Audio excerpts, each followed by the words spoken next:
ProDesign Engineering and Construction je jednou z najskúsenejších a najuznávanejších dizajnerských a konzultačných spoločností v Európe.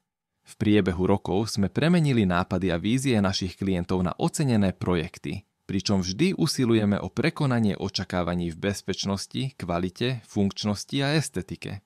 Dodávame návrhy, ktoré odolávajú skúške času. Poskytujeme funkčné, realizovateľné a efektívne architektonické a inžinierské riešenia, ktoré zabezpečujú priestorovú efektivitu, pohodlie, bezpečnosť a konštrukčnú stabilitu, pričom presne spĺňajú víziu a očakávania našich klientov. Zostávame oddaní hlavným princípom, na ktorých bola naša spoločnosť založená. Poskytovanie prvotriednych služieb našim klientom. Dôraz na bezpečnosť vo všetkom, čo robíme. Vytváranie príležitostí pre ľudí.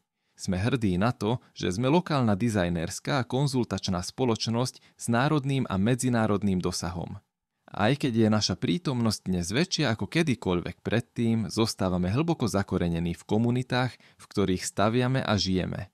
Naše rozmanité portfólio zahŕňa projekty všetkých veľkostí a úrovní zložitosti, od veľkokapacitných priemyselných a logistických objektov až po inovatívne kancelárske budovy s náročnou architektúrou. Navrhujeme všetko. To, čo nás však skutočne odlišuje, sú naši ľudia.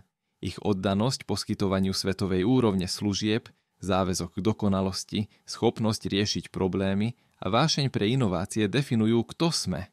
Ich neochvejné odhodlanie zlepšovať komunity, ktorým slúžime, robí z ProDesign Engineering and Construction nielen vynikajúce pracovisko, ale aj dôveryhodného partnera pre našich klientov. Naša vízia – transformácia stavebného priemyslu prostredníctvom dizajnu.